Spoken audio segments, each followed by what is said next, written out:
ಎಲ್ರಿಗೂ ನಮಸ್ತೆ. ನನ್ನ ಹೆಸರು ವಿಶ್ವರಾಜ್ ರಾಜ್ಗುರು ಅಂತ. ಧಾರವಾಡದವನು. ಇವಾಗ ಬೆಂಗಳೂರಲ್ಲಿ ಸೆಟ್ಲ್ ಆಗಿದ್ದೀನಿ. ಕಲರ್ಸ್ ಕನ್ನಡ ಚಾನಲಲ್ಲಿ ಯಜಮಾನ ಅನ್ನೋ ಸೀರಿಯಲಲ್ಲಿ ಮಿಥುನ್ ಅನ್ನೋ ಕ್ಯಾರೆಕ್ಟರ್ ಮಾಡ್ತಾ ಇದ್ದೀನಿ. ನನ್ನ ಲೈಫ್ ಸ್ಟೋರಿ ಹೇಳಬೇಕು ಅಂತಂದರೆ, ನಾನು ಧಾರವಾಡದಲ್ಲಿ ಪಂಡಿತ್ ಬಸವರಾಜ್ ರಾಜ್ಗುರು ಅಂತ ಸಿಂಗರ್ ಇದ್ದಾರೆ. ಅವ್ರದ್ದೆಲ್ಲರೂ ಕೇಳಿರ್ತೀರ, ಪದ್ಮಭೂಷಣ್ ಪಂಡಿತ್ ಬಸವರಾಜ್ ರಾಜ್ಗುರು ಅಂತ. ಅವರು ನಮ್ಮ ಗ್ರ್ಯಾಂಡ್ ಫಾದರ್ ಆಗಬೇಕು. ಆ ಮನೇಲಿ ಹುಟ್ಟಿದೆ. ಹಾಗಾಗಿ ಸಂಗೀತ ಬಳುವಳಿಯಾಗೇ ಬಂತು. ಹುಟ್ಟತಾನೆ ಒಂದು ಸ್ವಲ್ಪ ವರ್ಷ ಆದ ತಕ್ಷಣ ಹಾಡುಗಾರಿಕೆ ಸ್ಟಾರ್ಟ್ ಆಯಿತು. ಸಣ್ಣವನಿದ್ದಾಗಿಂದ ಹಿಂದೂಸ್ತಾನಿ ಕ್ಲಾಸಿಕಲ್ ಮ್ಯೂಸಿಕ್ ಕಲಿತಿದ್ದೆ. ಒಂದು 8-10 ವರ್ಷ ಸಂಗೀತ ಅಧ್ಯಯನ ಮಾಡಿದ್ದೀನಿ, ಹಿಂದೂಸ್ತಾನಿ ಕ್ಲಾಸಿಕಲ್ಲು. ಬೇರೆ ಬೇರೆ ಕಡೆ ಎಲ್ಲ ಕಾನ್ಸರ್ಟ್ ಕೊಡ್ತಿದ್ದೆ, ಆಮೇಲೆ ಪ್ರೋಗ್ರಾಮ್ ಕೊಡ್ತಿದ್ದೆ. ಆಮೇಲೆ ಪಂಡಿತ್ ಶ್ರೀಪಾದ್ ಹೆಗಡೆ ಅವರು ಅಂತ ಅವ್ರ ಹತ್ರ ಹಿಂದೂಸ್ತಾನಿ ಕ್ಲಾಸಿಕಲ್ ವೋಕಲ್ ಕಲಿತಿದ್ದೆ. ಅದಾದ ನಂತರ ಸಂಗೀತ ಕಲೆ ಅಂತ ಆಸಕ್ತಿ ತುಂಬ ಇತ್ತು. ಆಮೇಲೆ ಸ್ಕೂಲಲ್ಲಿ ಹಾಡೋದು ಕಾಂಪಿಟೇಷನಲ್ಲಿ, ಈ ಥರ ಆ್ಯಕ್ಟ್ ಮಾಡೋದು, ಈ ಥರ ಎಲ್ಲ ಮಾಡ್ತಿದ್ದೆ. ಮಿಮಿಕ್ರಿ ಮಾಡೋದು, ಈ ಥರ ಎಲ್ಲ ಹುಚ್ಚಿತ್ತು. ಅದಾದ ನಂತರ ಕಾಲೇಜಿಗೆ ಬಂದೆ. ಕಾಲೇಜಲ್ಲಿ ಅಲ್ಲೊಂಥರ ಸ್ಟೇಜು ಫಿಯರು ಇರುತ್ತಲ್ಲ, ಆ ಥರ ಅಲ್ಲಿ ಹಾಡು ಮತ್ತು ಅಲ್ಲೂ ನಾಟಕಗಳು, ಈ ಥರ ಎಲ್ಲ ಮಾಡ್ತಾ ಬಂದೆ. ಆಮೇಲೆ ಡಿಗ್ರಿಲಿ ಬಂದ ತಕ್ಷಣ ಅಭಿನಯ ಜಾಸ್ತಿ ಹುಟ್ಕೊಳ್ಳೋಕೆ ಸ್ಟಾರ್ಟ್ ಆಯಿತು. ಅಭಿನಯ ಆಸಕ್ತಿ ಜಾಸ್ತಿ. ಸಿನಿಮಾ ನೋಡೋದು, ಆಮೇಲೆ ನಾಟಕಗಳು ನೋಡೋದು, ಆಮೇಲೆ ಪರ್ಫಾರ್ಮೆನ್ಸನ್ನ ಅಬ್ಸರ್ವ್ ಮಾಡೋದು, ಆ ಥರ ಏನೋ ಇಂಟ್ರೆಸ್ಟ್ ಆ ಕಡೆ ಹೋಗ್ತಾ ಸ್ಟಾರ್ಟ್ ಆಯಿತು. ಹಾಗಾಗಿ ಇಲ್ಲ, ಸಂಗೀತದ ಜೊತೆ ಆ್ಯಕ್ಟಿಂಗ್ ಮಾಡೋಣ, ಆ್ಯಕ್ಟಿಂಗು ಕಲಿಯೋಣ ಅಂತ ಅದ್ರ ಮೇಲೆ ಆಸಕ್ತಿ ಜಾಸ್ತಿ ಸ್ಟಾರ್ಟ್ ಆಯಿತು. ನಂತರ ಅದ್ರ ಬಗ್ಗೆ ರಿಸರ್ಚ್ ಮಾಡ್ತಾ ಹೆಂಗೆ ಕಲಿಬೇಕು, ಏನು ಮಾಡಬೇಕು, ಇದ್ರ ಬೇಸ್ ಎಲ್ಲಿಂದ ಹುಟ್ಕೋತು, ಅಂದರೆ ನಾನು ಎಲ್ಲಿಂದ ಸ್ಟಾರ್ಟ್ ಮಾಡಬೇಕು, ನನಗೇನು ಗೊತ್ತಿಲ್ಲ ಅದ್ರ ಬಗ್ಗೆಯಿಂದ. ಇದು ಹೊಸ ಕಲೆ. ಸಂಗೀತನೇ ಒಂದು ದೊಡ್ಡ ಕಲೆ ಅಂದರೆ ಅಭಿನಯನೂ ಅದರಂಥದ್ದೇ ದೊಡ್ಡ ಕಲೆ. ಸೊ ಇದನ್ನು ನಾನೀಗ ಬೇಸಿಕ್ಕಿಂದ ಸ್ಟಾರ್ಟ್ ಮಾಡಬೇಕು ಅಂತಂದಾಗ ಎಲ್ಲಿಂದ ಸ್ಟಾರ್ಟ್ ಮಾಡೋದು, ಏನು ಮಾಡಬೇಕು, ಎಲ್ಲಿ ಅಂದ ತಕ್ಷಣ ಸೊ ಅಭಿನಯ ಬೇಸಿಂದ ನಮಗೆ ಪಿಲ್ಲರಿಂದ ಸಿಗೋದು ಅಂತಂದರೆ ಥಿಯೇಟ್ರಿಂದ, ರಂಗಭೂಮಿಯಿಂದ. ಸೊ ರಂಗಭೂಮಿ ಮೇಲೆ ನಾಟಕ ನೋಡ್ತಾ ನಾಟಕದ ಮೇಲೆ ಹುಚ್ಚು ಶುರು ಆಯಿತು. ಸೊ ನಾಟಕ ಮಾಡಬೇಕು, ಇನ್ನು ನಾನು ಆ್ಯಕ್ಟಿಂಗ್ ಕಲಿಬೇಕು ಅಂತ ಹೋಗಿ ನೀನಾಸಮ್ಗೆ ಸೆಲೆಕ್ಟ್ ಆಗಬೇಕು, ನೀನಾಸಮ್ಮಲ್ಲಿ ಕಲಿಬೇಕು ಅಂತ ಯೋಚನೆ ಮಾಡಿದೆ. ಅದಕ್ಕೆ ಇಲ್ಲಿ ಏನಾದರೂ ಒಂದು ಸ್ವಲ್ಪ ಆದರೂ ಕಲ್ತಿರ್ಬೇಕು, ಏನಾದರೂ ಒಂದು ಸ್ವಲ್ಪ ಆದರೂ ಆ್ಯಕ್ಟಿಂಗ್ ಮಾಡಬೇಕಲ್ಲ ಅಂತ ಅದ್ರ ಬಗ್ಗೆ ರಿಸರ್ಚ್ ಮಾಡಿದಾಗ ಗೊತ್ತಾಯಿತು. ಸೊ ಅಲ್ಲಿ ನಮ್ಮ ಹುಬ್ಬಳ್ಳಿಯಲ್ಲಿ ಯಶವಂತ್ ಸರ್ದೇಶಪಾಂಡೆ ಅಂತ ಇದ್ದಾರೆ. ಸಿಕ್ಕಾಪಟ್ಟೆ ಫಿಲ್ಮ್ ಮಾಡಿದ್ದಾರೆ, ಈ ರಿಯಾಲಿಟಿ ಶೋಸ್ ಎಲ್ಲ ಬರ್ತಿರ್ತಾರೆ, ನಾಟಕಗಳೆಲ್ಲ ಮಾಡ್ತಾರೆ, ರಾಶಿ ಚಕ್ರ ಅದಂತೆಲ್ಲ. ಯಶವಂತ್ ಸರ್ದೇಶಪಾಂಡೆ ಅವ್ರ ಇನ್ಸ್ಟಿಟ್ಯೂಟಲ್ಲಿ ಹೋಗಿ ಒಂದು ಸ್ವಲ್ಪ ದಿವಸ ಟ್ರೈನಿಂಗ್ ತಗೊಂಡೆ. ಅದಾದ ನಂತರ ಅಲ್ಲಿಂದ ಒಂದು 3-4 ತಿಂಗಳು ಅಲ್ಲಿ 1-2 ನಾಟಕ ಮಾಡಿದ ತಕ್ಷಣ ನೀನಾಸಮ್ ಇಂಟರ್ವ್ಯೂಗೆ ಅಟೆಂಡ್ ಆದೆ. ಈ ನೀನಾಸಮ್ಮಲ್ಲಿ ಇಂಟರ್ವ್ಯೂಲ್ಲಿ ಸೆಲೆಕ್ಷನ್ ಆಯಿತು. ಸೊ 1 ವರ್ಷ ಫುಲ್ಲು ಥಿಯೇಟ್ರು, ನಾಟಕ, ಡ್ರಾಮಾ, ಮೇಕಪ್ಪು. ಆಮೇಲೆ ಏನಂದರೆ ನೀನಾಸಮ್ಮಲ್ಲಿ ನಾಟಕ ಎಷ್ಟು ಕಲ್ತ್ವೋ ಇಲ್ಲೋ ಗೊತ್ತಿಲ್ಲ, ಲೈಫ್ ಕಲ್ತ್ವಿ. ಜೀವನ ಹೇಗಿರುತ್ತೆ, ಲೈಫ್ ಹೇಗಿರುತ್ತೆ ಅಂದರೆ ಬರೀ ನಟ ಅನ್ನೋದಲ್ಲೇ ಅಲ್ಲ, ರಂಗಭೂಮಿಯಲ್ಲಿ ಏನೇನು ಸಾಧ್ಯತೆಗಳಿದ್ದಾವೆ, ಏನೇನು ಇರ್ತವೆ ಎಲ್ಲನೂ ಕಲ್ತೀವಿ. ಲೈಟ್ ಇರ್ಬೋದು, ಪ್ರಸಾದನ ಅಂದರೆ ಮೇಕಪ್ ಇರ್ಬೋದು, ಸೆಟ್ಟು, ಪ್ರಾಪರ್ಟಿ, ಆಮೇಲೆ ಡೈರೆಕ್ಷನ್ನು. ಆಮೇಲೆ ಈಗ ಹೆಂಗಂದರೆ ಈಗ ಈ ಚೇರ್ ಮೇಲೆ ಕೂತ್ಕೊಂಡು ನಾನು ಆ್ಯಕ್ಟಿಂಗ್ ಮಾಡ್ತೀನಿ ಅಂದರೆ ಈ ಚೇರ್ ಮಾಡೋದು ನಮ್ಗೆ ಗೊತ್ತಿರಬೇಕು. ಆ ಥರ ಈ ಚೇರ್ ರೆಡಿ ಮಾಡಿಕೊಂಡು ನಮ್ಮ ವೇಷಭೂಷಣ ನಾವು ಹಾಕ್ಕೊಂಡು ಸೊ ನಾವು ಆ್ಯಕ್ಟ್ ಮಾಡೋಕ್ಕೆ ರೆಡಿ ಇರಬೇಕು. ಸೊ ಆ ಥರ ಎಲ್ಲನೂ ಓವರ್ ಆಲ್ ಆಗಿ ರಂಗಭೂಮಿ ಕಲಿಸ್ಕೊಡುತ್ತೆ. ಸೊ ಅಲ್ಲಿಂದ ಸಾಹಿತ್ಯ, ಬೇರೆ ಬೇರೆ ಕಲೆಗಳು, ಆಮೇಲೆ ಎಲ್ಲ ಓವರ್ ಆಲ್ ಸಿನಿಮಾ ಎಲ್ಲದ್ರ ಬಗ್ಗೆನೂ ನಾಲೆಜ್ ಗೊತ್ತಾಯ್ತು ಅಲ್ಲಿಂದ. ಸೊ ಅಲ್ಲಿ ಕಲ್ತ ತಕ್ಷಣ ನೆಕ್ಸ್ಟು ಅಲ್ಲಿಂದ ಬಂದೆ. ಅಲ್ಲೊಂದು 5-6 ನಾಟಕಗಳಾದವು. ಅಲ್ಲಿಂದ ನಾಟಕಗಳಾದ ತಕ್ಷಣ ಹೊರಗೆ ಬಂದ ತಕ್ಷಣ ನನಗೆ ಮಹದೇವ್ ಹಡಪದ್ ಅಂತ ಒಬ್ಬರು ಬೆಳಗಾವಿ ರಾಮದುರ್ಗದವರು, ಅವರು ಡೈರೆಕ್ಟರ್, ಅವರು ನೀನಾಸಮ್ ಪಾಸ್ಡ್ ಔಟು. ಅವರು ನನಗೆ ಒಂದು ನಾಟಕ ಮಾಡೋಣ, 1 ಮ್ಯಾನ್ ಶೋ ಅಂತ ಹೇಳಿ ಅಪ್ರೋಚ್ ಮಾಡಿದ್ರು. ಬಸವರಾಜ್ ರಾಜ್ಗುರು ನನ್ನ ಗ್ರ್ಯಾಂಡ್ ಫಾದರ್ ಅವ್ರ ಮೇಲೇ ಒಂದು ಸಂಗೀತ ನಾಟಕ. ಇವಾಗ ಸಂಗೀತ ನಾಟಕಗಳು ಅದು 1 ಮ್ಯಾನ್ ಶೋಗಳು ಕಡಿಮೆ ಆಗ್ಬಿಟ್ಟಿದ್ದಾವೆ. ಈ ಮರಾಠಿ ನಾಟ್ಯ ರಂಗಭೂಮಿ ಹೇಗಿತ್ತೋ ಅದರ ಆಧಾರದ ಪ್ರಕಾರ ಈ ಕನ್ನಡದಲ್ಲಿ ಒಂದು ಮಾಡೋಣ ಅಂತ ಸ್ಟಾರ್ಟ್ ಮಾಡಿಕೊಂಡು ಒಂದು ರಾಜ್ಗುರು ಅನ್ನೋ ಒಂದು ನಾಟಕನ ರೆಡಿ ಮಾಡ್ತೀವಿ. ಇದು ಒಬ್ಬನೇ ಅಭಿನಯ ಮಾಡೋದು, ಜೊತೆಗೆ ಹಾರ್ಮೋನಿಯಂ ತಬಲಾದವರು ಸಾಥಿ ಇರ್ತಾರೆ.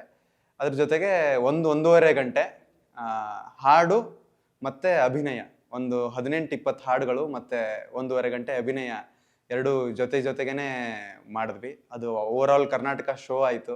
ಇವಾಗಲೂ ನಡೀತಿರುತ್ತೆ ಅಲ್ಲಿ ಇಲ್ಲಿ ಶೋ. ಅದಾದ ನಂತರ ಪ್ರಕಾಶ್ ಗೌಡ ಅವ್ರ ಜೊತೆ ಇನ್ನೊಂದು ನಾಟಕ ಮಾಡಿದೆ.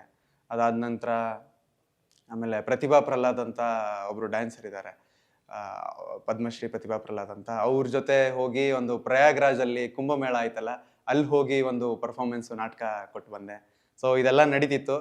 ಅದ್ರ ಜೊತೆಗೇನೆ ಸೀರಿಯಲ್ಲು ಸಿನಿಮಾ ಮಾಡೋಣ ಅಂತ ಒಂದು ಇಂಟ್ರೆಸ್ಟ್ ಇತ್ತು ಮುಂಚೆಯಿಂದನೂ. ಸೊ ಅದನ್ನು ಮಾಡೋಣ ಅಂತ ಟ್ರೈ ಮಾಡಿದಾಗ ಒಂದೆರಡು ಸೀರಿಯಲ್ಲು 2-3 ಸೀರಿಯಲ್ ಆಡಿಷನ್ ಕೊಟ್ಟಿದ್ದೆ.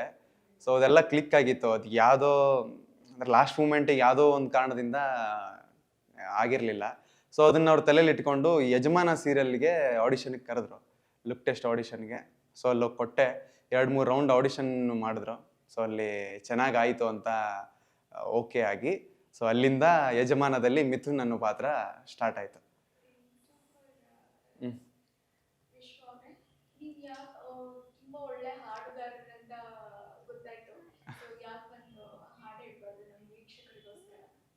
ಹಾಡ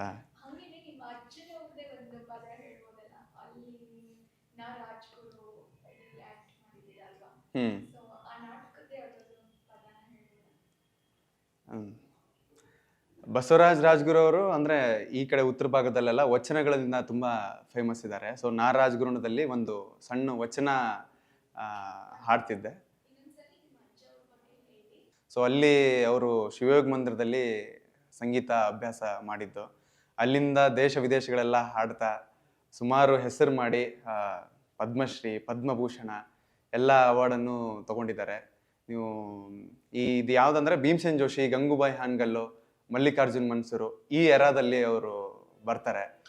ಸೊ ಅವರು ವಚನಗಳು, ನಾಟ್ಯ ಸಂಗೀತ, ಆಮೇಲೆ ಹಿಂದೂಸ್ತಾನಿ ಕ್ಲಾಸಿಕಲ್ಲು, ರಂಗಗೀತೆ, ಭಾವಗೀತೆ, ಸುಗಮ ಸಂಗೀತ ಎಲ್ಲ ರೀತಿ ಸಂಗೀತಗಳನ್ನು ಹಾಡ್ತಿದ್ರು. ಸೊ ನಮ್ಮ ನಾ ರಾಜ್ಗುರುದಲ್ಲಿ ಅವ್ರು ಹಾಡಿದ್ದೇ ವಚನಗಳು, ಅವ್ರು ಹಾಡಿದ್ದೇ ಖಯಾಲ್ಗಳು, ಅವ್ರು ಹಾಡಿದ್ದೇ ಹಾಡುಗಳು, ಅವ್ರದ್ದೇ ಕಂಪೋಸಿಷನ್ನ ಅದೇ ರೀತಿಯಲ್ಲೇ ಹಾಡೋಕ್ಕೆ ನಾವು ಟ್ರೈ ಮಾಡ್ತಿದ್ವಿ. ಸೊ ಅದರದ್ದೇ 1-2 ಲೈನು ಹಾಡಿ ಹೇಳ್ತೀನಿ ವಚನದ್ದು. ಸ್ವಾಮಿ ನೇನು ಶಾಶ್ವತ ನೇನು, ಸ್ವಾಮಿ ನೇನು ಶಾಶ್ವತ ನೇನು, ಎತ್ತಿದೆ ಬಿರುದ ಜಗವೆಲ್ಲರಿಯೇ, ಮಹಾದೇವ ಮಹಾದೇವ ಮಹಾದೇವ ಮಹಾದೇವ. ಇನ್ನು ಮುಂದೆ ಶಬ್ದವಿಲ್ಲ, ಇನ್ನು ಮುಂದೆ ಶಬ್ದವಿಲ್ಲ, ಸ್ವಾಮಿ ನೇನು ಶಾಶ್ವತ ನೇನು, ಪಶುಪತಿ ಜಗಕ್ಕೆ ಏಕೈಕ ದೇವ, ಪಶುಪತಿ ಜಗಕ್ಕೆ ಏಕೈಕ ದೇವ, ಸ್ವರ್ಗ ಮರ್ತ್ಯ ಪಾತಾಳದೊಳಗೆ, ಸ್ವರ್ಗ ಮರ್ತ್ಯ ಪಾತಾಳದೊಳಗೆ, ಒಬ್ಬನೇ ದೇವ ಕೂಡಲ ಸಂಗಮ ದೇವ, ಒಬ್ಬನೇ ದೇವ ಕೂಡಲ ಸಂಗಮ ದೇವ, ಸ್ವಾಮಿ ನೇನು ಶಾಶ್ವತ ನೇನು.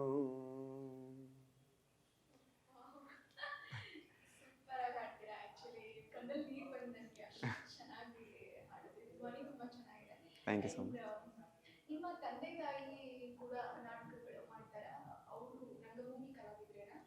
ತಂದೆ ತಾಯಿ ರಂಗಭೂಮಿ ಕಲಾವಿದರಲ್ಲ. ತಂದೆ ನಮ್ಮದೇ ಈ ಬಸವರಾಜ್ ರಾಜ್ಗುರು ಅಜ್ಜವ್ರ ಹೆಸರಿಂದ ಒಂದು ಟ್ರಸ್ಟ್ ಇದೆ. ಸೊ ಅಪ್ಪ ಸಂಗೀತನೇ ಮುಂದುವರಿಸ್ತಿದ್ದಾರೆ. ಅಂದರೆ ಹಾಡುಗಾರಿಕೆ ಎಲ್ಲ ಸಂಘಟನೆ ಮಾಡೋದು, ಕಾರ್ಯಕ್ರಮಗಳನ್ನು ಆಯೋಜಿಸೋದು, ಆ ಟ್ರಸ್ಟಿಂದ ಏನೇನು ಸಂಗೀತಕ್ಕೆ ಬೇಕಾದ ಕೆಲಸಗಳಾಗಬೇಕಲ್ಲ ಅದನ್ನು ಅಪ್ಪ ನೋಡ್ಕೋತಾರೆ. ಅಮ್ಮನಿಗೆ ಸಿಕ್ಕಾಪಟ್ಟೆ ರಾಜ್ಕುಮಾರ್ ಹುಚ್ಚು, ಸಿನಿಮಾ ಹುಚ್ಚು. ಹಾಗಾಗಿ ಬರೀ ಈ ಸಿನಿಮಾ ನೋಡೋ, ರಾಜ್ಕುಮಾರ್ ಹಿಂಗೆ ಬಟ್ಟೆ ಹಾಕಿದ್ದಾರೆ ನೋಡೋ, ರಾಜ್ಕುಮಾರ್ ಹಿಂಗೆ ಆ್ಯಕ್ಟಿಂಗ್ ಮಾಡ್ತಾರೆ ನೋಡೋ, ಭಕ್ತ ಪ್ರಹ್ಲಾದಲ್ಲಿ ಹಿಂಗೆ ಹೇಳಿದ್ದಾರೆ ನೋಡೋ ಅಂತ ಅದನ್ನು ತೋರಿಸಿ ಮೋಸ್ಟ್ಲಿ ಅಮ್ಮನಿಂದನೇ ನನಗೆ ಆ್ಯಕ್ಟಿಂಗ್ ಹುಚ್ಚು ಬಂತೋ ಏನೋ ಅಂತ ಅನಿಸುತ್ತೆ. ಅಮ್ಮನ ಸೈಡ್ ಫ್ಯಾಮ್ಲಿ ಎಲ್ಲ ರಾಜ್ಕುಮಾರ್ ಹುಚ್ಚು, ಒಂಥರ ಸಿನಿಮಾ ಹುಚ್ಚು. ಸೊ ಚಿಕ್ಕವನಿದ್ದಾಗಿಂದ ಅದನ್ನು ತೋರಿಸಿ ನೋಡು ಅಂತೆಲ್ಲ. ಅಡುಗೆ ಲೇಟ್ ಆದರೂ ಚಿಂತೆ ಇಲ್ಲ, ರಾಜ್ಕುಮಾರ್ ಸಿನಿಮಾ ಮಿಸ್ ಆಗಬಾರ್ದು. ಸೊ ಆ ಥರ ಇರುತ್ತೆ ಮನೆಯಲ್ಲಿ ಇವಾಗಲೂ ಕೂಡ. ಸೊ ಅದೇ ಇನ್ಫ್ಲೂಯೆನ್ಸ್ ಆಗಿರ್ಬೋದೇನೋ ಅಂತ ನನ್ಗನ್ಸುತ್ತೆ.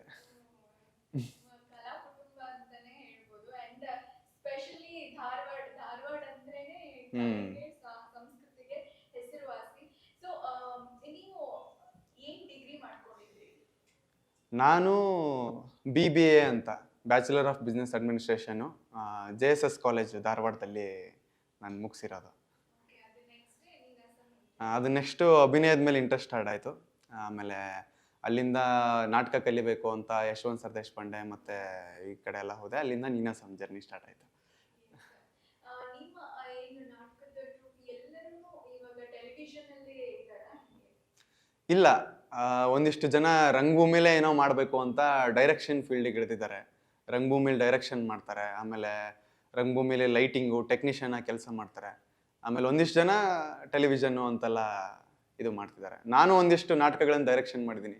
ಚಿಕ್ಕ ಮಕ್ಕಳಿಗೆ ಧಾರವಾಡ ರಂಗಾಯಣಕ್ಕೆ ನಾಟಕ ಡೈರೆಕ್ಷನ್ ಮಾಡಿದ್ದೀನಿ. ಅದಾದ ನಂತರ ಬಾಲ ವಿಕಾಸ್ ಅಕಾಡೆಮಿ ಅಂತ ಗೌರ್ಮೆಂಟ್ದು ಒಂದು ಅಕಾಡೆಮಿ ಇದೆ. ಸೊ ಆ ಬಾಲ ವಿಕಾಸ ಮಕ್ಕಳಿಗೆ ನಾಟಕ ಡೈರೆಕ್ಷನ್ ಮಾಡಿದ್ದೀನಿ. ಸೊ ಈ ಥರ. ನೈಸ್.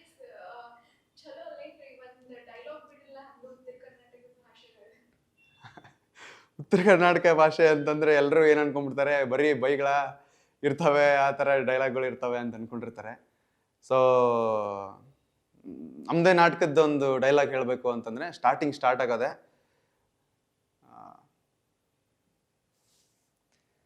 ನಾ ರಾಜ್ಗುರು ಅಂದ್ರೆ ಬಸವರಾಜ್ ರಾಜ್ಗುರು. ಕುಂದಗೋಳ ತಾಲೂಕಿನ ಯಲಿವಾಳದ ಗ್ರಾಮದಾಗ 1920 ಆಗಸ್ಟ್ 24 ಹುಟ್ಟಿದೆ.